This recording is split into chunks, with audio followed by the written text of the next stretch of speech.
Good afternoon, folks, and welcome back to the Optitex stand-up meeting question and answer session. Please keep sending your questions to optitex.usa@efi.com. You've got Bill, Josh, and Sabrina back here. We're going to go through today's questions that we've gotten in over the last 24 hours. Hey, Josh. We have a follow-up question to our last session. You talked about the scale being off when importing a file, so how would we correct the scale? Thanks, Sabrina. It's an excellent question. Let's take a look at what some of the scaling options are within PDS. So you can see here I have a 10 by 10 square. So I'm going to go to Piece. I'm going to go to Modify, Scale. If we want to reduce this piece by 20%, it's very easy. I can say minus 20, tab over, and minus 20 in the other section as well. Now you'll see all of the information will come in here. My absolute size is going to be 20% smaller, 8 by 8. I say OK, and you can see I have an 8 by 8 square. Very easy to do. Let's go back and take a look at what some of the options are. Under Modify and Scale, I can choose to increase by 20%. Now if I increase by 20% from where I was before, it's not quite a 10 by 10. You can see here it's a little bit smaller because 20% of the smaller number is going to get me shy of where I need to get to. So we also have a shrinkage component as well. So if the shrinkage I set to 20 by 20, you can see that my absolute is going to go back to 10 by 10. So you have a shrinkage, but you also have the absolute percentage. So keep in mind that you have both options when you're using the scale function. Now, in terms of imported files, generally speaking, your files will either import correctly or not. Most of the time, thankfully, they will import correctly. But if they don't, you may need to do a scale factor. And the scale factor is, generally speaking, some form of a metric to imperial conversion.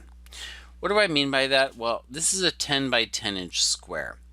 So if it was imported incorrectly via centimeters, it would measure to be 3.94 because the conversion factor between centimeters to inches is 2.54 centimeters to every inch.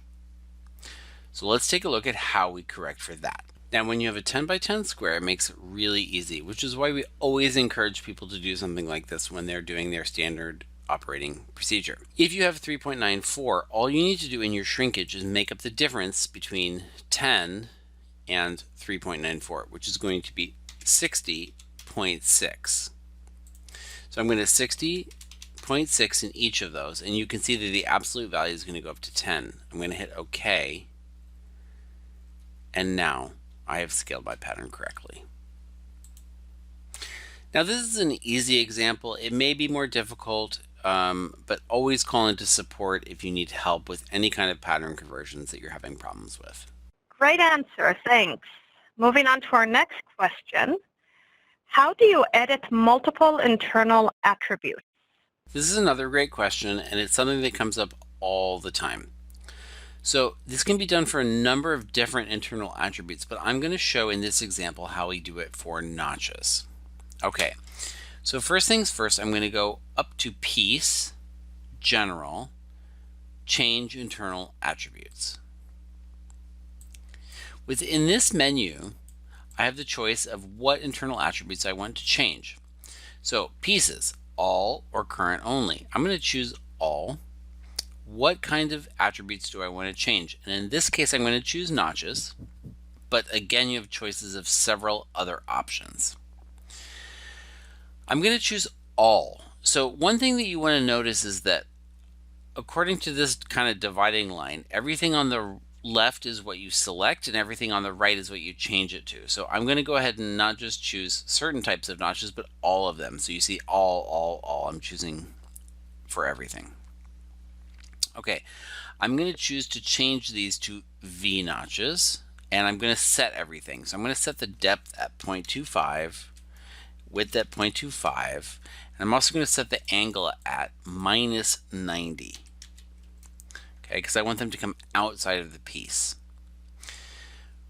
what their command is. I can also change that, but I'm going to go ahead and finish up by changing apply change parameter.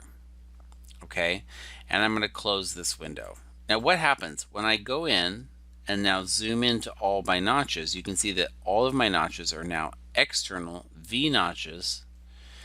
Despite their command, it doesn't matter. They're all V notches pointing to the outside. That's how you make multiple internal changes. Can you save the location of your pieces in your working area? We can save the location of the pieces in the working area. This is not a very often used feature, but it's a great one that people should know about. So if you can see here, I have my pieces laid out according to their 3D location. I may want to adjust that. Maybe I want to grade them horizontally or what have you. So what I'm going to do is I'm going to go to Piece, General, Save Placement. So I've saved the placement of my pieces. If I make adjustments to the pieces, for example, I rotate them, okay, I can continue to work on my pieces, and if I ever want to restore them to their saved placement, I just go back to Piece, General, and I can say Restore Placement, and it will restore the pieces back to their original placement. Thanks for those answers, Josh. Back to you, Bill. Josh, once again, great comment. Everybody, thanks for watching. Don't forget, keep sending your questions to optitex.usa@efi.com. We're going to be doing this every day, posting these to LinkedIn, and look forward to hearing from you soon. Thank you.